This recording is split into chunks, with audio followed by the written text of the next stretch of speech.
तो hello everyone, कैसे हैं आप सब लोग। तो आज हम देखेंगे अपनी स्कैपुला बोन की लास्ट वीडियो को, जिसमें हम पढ़ेंगे उसकी ओसिफिकेशन और उसकी क्लिनिकल एनाटॉमी को। उसके बाद लास्ट में हम कंप्लीट स्कैपुला बोन को एक बार रिवाइज करेंगे। ठीक है, तो शुरू करते हैं सबसे पहले ओसिफिकेशन से। ओसिफिकेशन में सबसे पहले हमने पढ़ना है कि जो हमारी स्कैपुला बोन है, इसके पास एक प्राइमरी सेंटर है ओसिफिकेशन का और 7 सेकेंडरी सेंटर है ओसिफिकेशन के लिए। ठीक है, तो हम लाइन बाय लाइन सभी प्राइमरी और सेकेंडरी सेंटर्स को एक बार स्कैपुला बोन के ऊपर लोकेट करेंगे। उसके बाद हम उसकी अपीयरेंस और वो फ्यूज़ कब होते हैं इसको एक बार पढ़ेंगे। तो सबसे पहले जो हमारा प्राइमरी सेंटर है, ये हमारा प्रेजेंट होता है क्लिनॉइड कैविटी के ऊपर। ठीक है, सबसे पहला जो हमारा प्राइमरी सेंटर है ऑफ ओसिफिकेशन, ठीक है, स्कैपुला का, वो हमारा प्रेजेंट होगा ग्लिनोइड कैविटी के ऊपर, जो कि हमारा अपीयर होगा 8th week of intrauterine life और फ्यूज़ होगा ये 15th ईयर ऑफ लाइफ। ठीक है, नेक्स्ट हम देखते हैं सेकेंडरी सेंटर। ठीक है, तो हमारे पास टोटल 7 सेकेंडरी सेंटर है स्कैपुला बोन में। सबसे पहला जो हमारा सेकेंडरी सेंटर है, ये हमारा प्रेजेंट होगा कोराकॉइड प्रोसेस की टिप के ऊपर। ठीक है, सबसे पहला जो हमारा सेकेंडरी सेंटर प्रेजेंट होगा, ये हमारा होगा कोराकॉइड प्रोसेस की टिप के ऊपर, जो कि हमारा अपीयर होगा फर्स्ट ईयर ऑफ लाइफ में और फ्यूज़ होगा 15th ईयर ऑफ लाइफ में। ठीक है, उसके बाद जो हमारा सेकंड सेकेंडरी सेंटर है ओसिफिकेशन का, ये हमारा प्रेजेंट होगा कोराकॉइड प्रोसेस की रूट में। ठीक है, जो हमारा second secondary centre of ossification होगा, ये प्रेजेंट होगा हमारी कोराकॉइड प्रोसेस की रूट में, जो कि अपीयर होगा 10th ईयर ऑफ लाइफ में और फ्यूज़ होगा ये 16th to 18th year of life. ठीक है, उसके बाद जो हमारा थर्ड और fourth secondary centre of ossification है, ये हमारा प्रेजेंट होगा एक्रोमियन प्रोसेस के ऊपर। ठीक है, उसके बाद जो हमारा fifth secondary centre of ossification हुआ है, ये हमारा प्रेजेंट होगा ग्लिनॉइड कैविटी के लोअर 1/3 मार्जिन में। ठीक है, उसके बाद जो हमारा sixth secondary centre of ossification होगा, ये हमारा प्रेजेंट होगा इन्फीरियर एंगल के ऊपर। उसके बाद जो हमारा last secondary centre of ossification है, सेवन्थ, ये हमारा प्रेजेंट होगा सुपीरियर एंगल से लेके इन्फीरियर एंगल तक। ठीक है, तो ये थे हमारे प्राइमरी और सेकेंडरी सेंटर ऑफ ओसिफिकेशन। एक बार इसको रीड करते हैं। ठीक है, उसके बाद आगे बढ़ते हैं। तो इसमें बताया गया है कि जो हमारा थर्ड और फोर्थ सेकेंडरी सेंटर है, ये हमारा प्रेजेंट होगा एक्रोमियन प्रोसेस के ऊपर। उसके बाद जो हमारा फिफ्थ सेकेंडरी सेंटर है ओसिफिकेशन का, ये प्रेजेंट होगा हमारा lower 1/3 margin of glenoid cavity. उसके बाद जो हमारा सिक्स्थ सेंटर है ओसिफिकेशन का, ये हमारा प्रेजेंट होगा इन्फीरियर एंगल के ऊपर या फिर इन्फीरियर मार्जिन के ऊपर। उसके बाद जो हमारा सेवन्थ सेकेंडरी सेंटर है ओसिफिकेशन का, ये प्रेजेंट होगा हमारा सुपीरियर से लेके इन्फीरियर एंगल के बीच में। ठीक है, इसका जो अपीयरेंस है और जो ये फ्यूज़ होते हैं, ये जो हमारे थर्ड से लेके सेवन्थ सेकेंडरी है, ये हमारे अपीयर होते हैं ड्यूरिंग प्यूबर्टी। ठीक है, और ये फ्यूज़ होते हैं 25th ईयर ऑफ लाइफ। ठीक है, जो हमारे फर्स्ट और second secondary centre of ossification थे, इनका टाइम फ्यूज़ होने का और अपीयर होने का अलग है, but third, fourth, fifth, sixth और सेवन्थ का एक ही टाइम है। ये सारे फ्यूज़ होते हैं during 25th year of life और अपीयर होते हैं ड्यूरिंग प्यूबर्टी। ठीक है, इसको एक बार रीड करते हैं।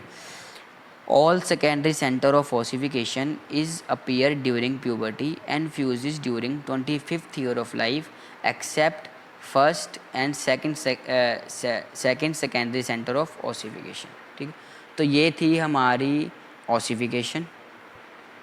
लास्ट हम देखते हैं स्कैपुला की क्लिनिकल एनाटॉमी को। तो क्लिनिकल एनाटॉमी में हम पढ़ेंगे विंगिंग ऑफ स्कैपुला। ठीक है, विंगिंग ऑफ स्कैपुला क्यों होता है? ये होता है हमारा due to the paralysis of serratus interior muscle insertion. ठीक है, हमने पढ़ा था जो हमारा स्कैपुला बोन का कोस्टल सरफेस था, इसका जो मीडियल बॉर्डर था, यहाँ पर हमें एक मसल का इंसर्शन देखने को मिलता है जिसे हम बोलते हैं सेरेटस एंटीरियर मसल। जब इसकी पैरालिसिस हो जाती है तब होता है हमें विंगिंग ऑफ स्कैपुला, ठीक है। जब इसकी पैरालिसिस हो जाती है तब इसकी वजह से जो हमारा मिडिल बॉर्डर है ये प्रोमिनेंट हो जाता है और हमें अबडक्शन में डिफ़िकल्टी आती है, ठीक है। तो ये थी हमारी क्लिनिकल एनाटॉमी। तो अब हम अपनी कंप्लीट स्कैपुला को एक बार डिस्कस करते हैं। हमने पढ़ा था scapula is a type of thin bone which is placed posterior lateral aspect of thoracic cage. It has three borders, three angles, three processes, and two surfaces. The three borders are lateral border, which is thick, the medial border, which is thin, and superior border, which have a notch called suprascapular notch. उसके बाद हमने देखे थे it has three angles, superior angle, glenoid angle which is also called lateral angle, and inferior angle.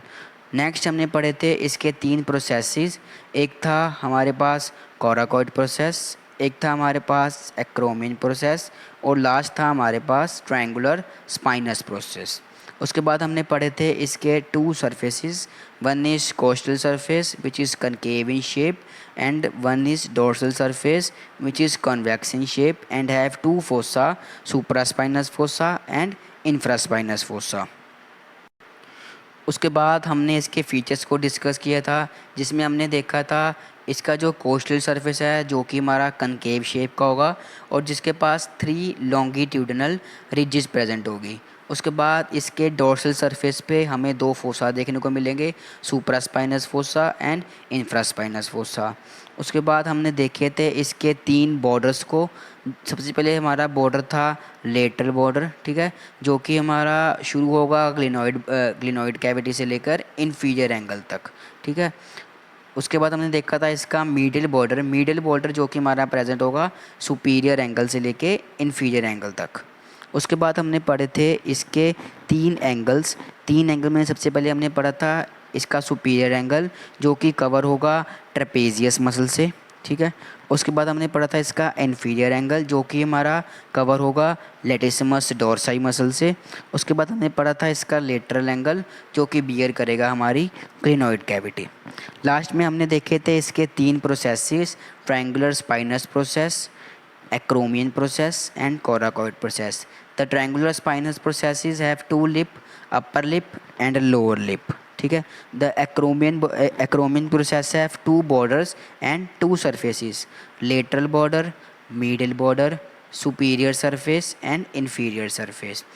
Last में हमने देखा था coracoid process जो कि हमारा क्रो बीक लाइक स्ट्रक्चर होगा जो कि हमारा डायरेक्ट करेगा फॉरवर्ड और स्लाइटली लेटरल, ठीक है। उसके बाद हमने इसकी देखी थी अटैचमेंट में सबसे पहले हमने देखा था इसका कोस्टल सरफेस जहाँ पे हमें एक मसल की अटैचमेंट देखने को मिलती है जिसे हम बोलते हैं सबस्कैपुलरिस, ठीक है। उसके बाद इसके डोर्सल सरफेस पे हमें मसल के ओरिजिन देखने को मिलता है जो जहाँ पर हमारे दो फोसा प्रेजेंट होते हैं, सुप्रास्पाइनस फोसा एंड इंफ्रास्पाइनस फोसा। इनके पास दो मसल के ओरिजिन होते हैं जिन्हें बोलते हैं सुप्रास्पिनेटस मसल एंड इंफ्रास्पिनेटस मसल। उसके बाद हमने मूव किया था मिडिल बॉर्डर की तरफ। मिडिल बॉर्डर के कोस्टल सरफेस में हमें एक मसल का इंसर्शन देखने को मिलता है जिसे हम बोलते हैं सेरेटस इंटीरियर मसल।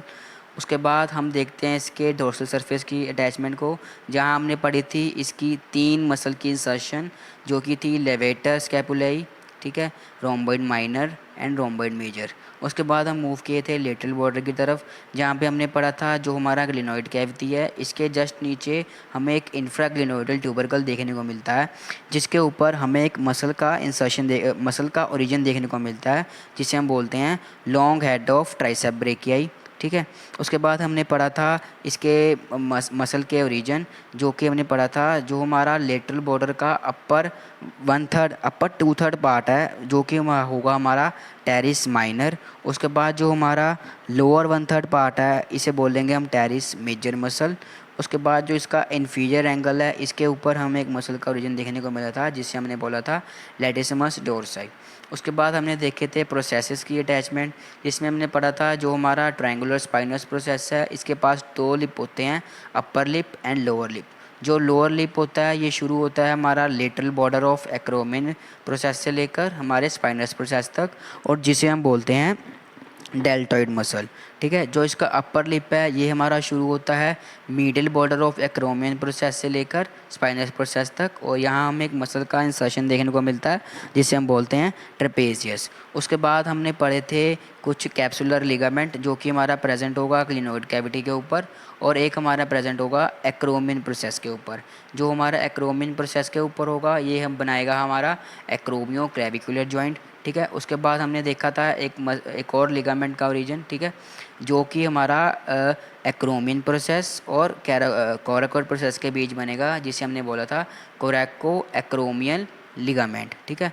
उसके बाद हमने देखा था कोराकोइड प्रोसेस के ऊपर एक और लिगामेंट हमें देखने को मिलता है जिसे हम बोलते हैं कोरैको ह्यूमरल लिगामेंट, ठीक है, जो कि हमारा ह्यूमरस बोन और कोराकोइड प्रोसेस के बीच बनेगा।